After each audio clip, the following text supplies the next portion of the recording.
grudge. Now love in the city and me see I just tell me wake up, me find me friend in the mud.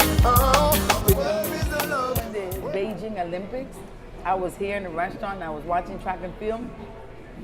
And I said, Jamaica's gonna take first, second, and third. Everybody's like, you're crazy, you're crazy. I'm like, that green banana, that yam, and that yuca is gonna take first, second, and third. And everybody's like, whatever. And didn't they take first, second, and third? Yes. Because they took first, second, and third. And then my Jamaican last name is Anderson. Anderson. Okay. My grandfather, one was born in Kingston, Yeah. and one was born in Petersfield, Westmoreland. And the Anderson come from Westmoreland. Okay. I have a grandfather that looks just like Manley, and I have a grandfather who looks Which Manley, Michael or Norman? Norman, Okay. and I have a grandfather that looks strong and black. You know what I mean? Yeah. But I grew up in a household where Caribbean food was served every day. You know, my grandmother would put her hands out the window and pull the grapefruit off the tree. She would put her hand out the next window and pull the scotch bonnet off the And tree. where did you grow up? I grew up in Cologne, You grew up in in Cologne? an area Okay. called Buena Vista, which Okay. is like a suburbs outside of Cologne. And in Cologne, people were planting scotch bonnet pepper? Yes. See, what you have to understand that the blacks that came to Panama from the Caribbean, they came here to build a canal. So we got a lot of people from Jamaica and from Barbados. Okay. And believe it or not, Panama experienced what's called, in my opinion, a reverse racism.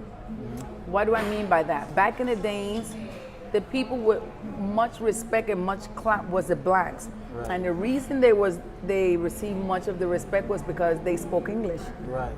And the Americans needed them because they spoke English. Right. So because they couldn't communicate with the Spanish people, they wouldn't hire the Spanish people, they would hire the blacks who were descendants from Jamaica and Barbados. So the Spanish people who were descendants of Spaniards or Spain, the white, Right. weren't getting jobs? No, because they couldn't communicate with Americans. So by virtue of working for the Americans meant your salary was probably 20 times what a Panamanian salary would be. Right. So blacks lived very wealthy here in Panama and were privileged, which is the reverse of what the world was doing, Right. because during that same time was doing civil rights in the US. Right. And blacks got zero respect. But in our country, blacks lived and had their own schools and sent their children to their own schools. Right. Like my mother, she never went to Spanish schools. She actually went to an English school. I don't know if you remember Father Blake's school in Cologne. Yes. She went to a school in Cologne that was just for black people. And it was the prestigious school. It wasn't like the rundown school west of the tracks. You know, it was a school that everybody was trying to go, but they couldn't go because their parents didn't work for the canal. So in this country, blacks experienced a favoritism that was the reverse of what the world culture was going on. Right. So tell me about this. That's called coconut flan. And that's 100% Caribbean. Your recipe. Yes. And the coconut is real coconut. It's not bad coconut. It's the coconut Right. that you take and you You grate Yeah, the coconut. exactly. Should know one piece. Don't make me eat this by myself, you know. Good part, good part.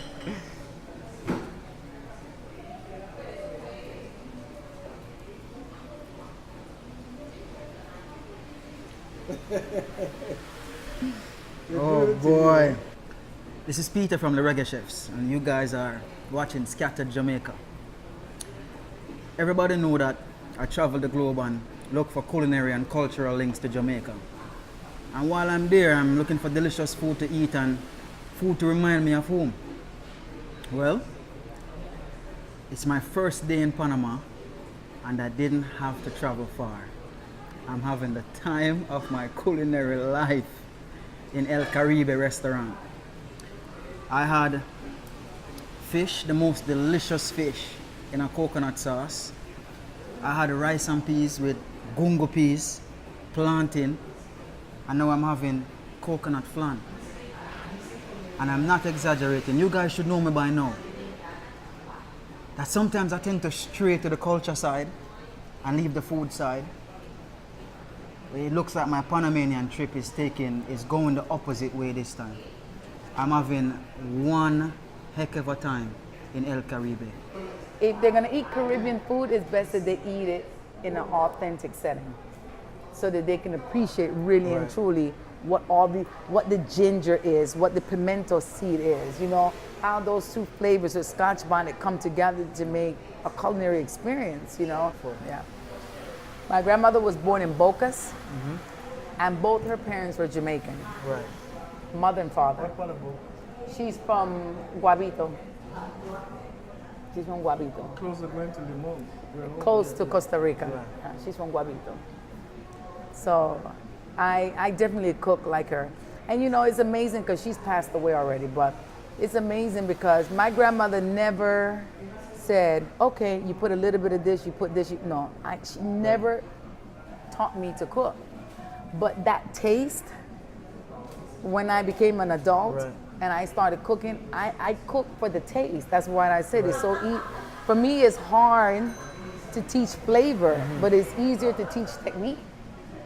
But technique, most of the time, don't meet flavor. I can teach him everything I cook with technique.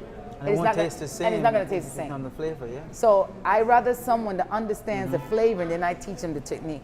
I'm here with Khadija Lindo, and you wouldn't believe it if I'm find him. See? I'm a Jamaican brethren from Spanish Town too. Find him at Panama, right? And he is one of the chefs at the excellent El Caribe restaurant. Mr. Lindo, welcome to Scattered Jamaica. Welcome. Why you do so far, brethren? That's the first question I want to ask you. Why you do so far? Why? Hey, man, I tell you, this was like 1 week I was in Jamaica, the other week I'm in Panama. One phone call. Just like that? One phone call. How long are you there now? 7 months. 7 months? Back and forth. Oh, you go back and forth? Yeah. 4 months Primero, 3 months now. How is your Spanish? Well, I know all the food in the kitchen in Yeah. Spanish, but Yeah. to have a conversation, it's no. So wait. So when you talk to the female them in a Panama, alright? The best thing to do is take out your phone.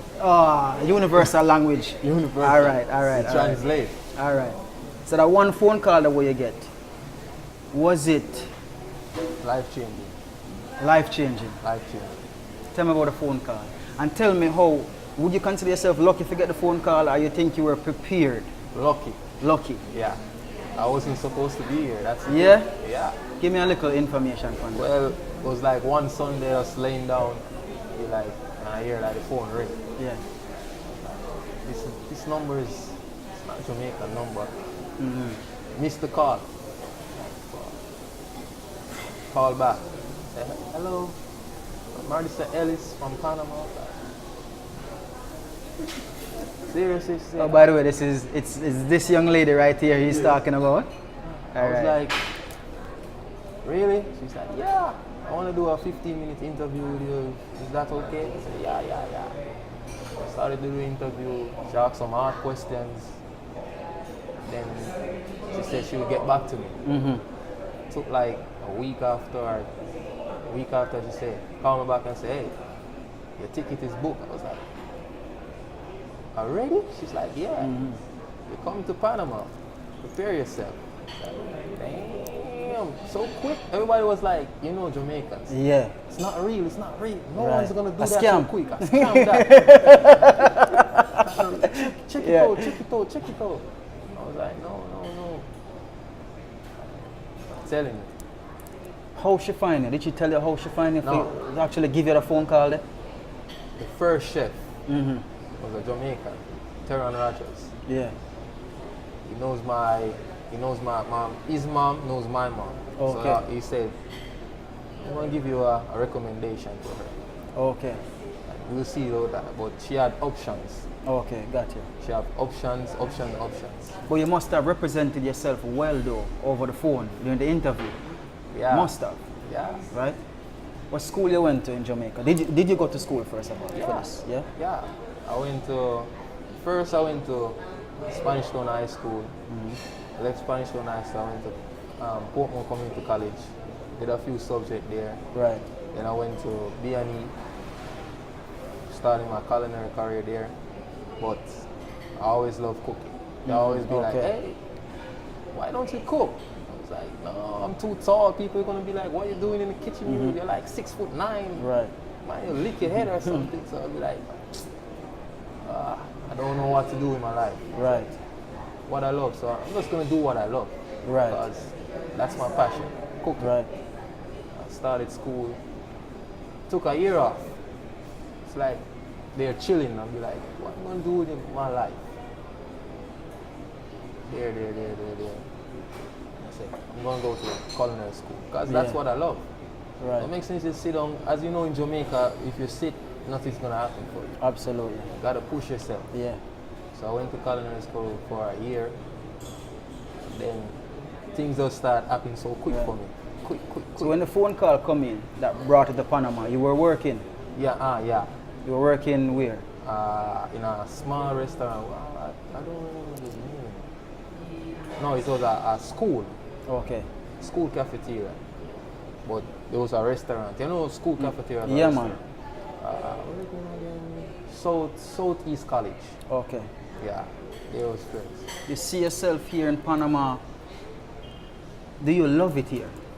No, your boss sit down next to you telling me. But how you feel about it? Look, turn the camera and look on her face. Panama, she knows. She knows I love Panama. You love Panama. What are some of the things you love about Panama? Well, the people. I can walk 3, 4 o'clock in the night and no one shouting.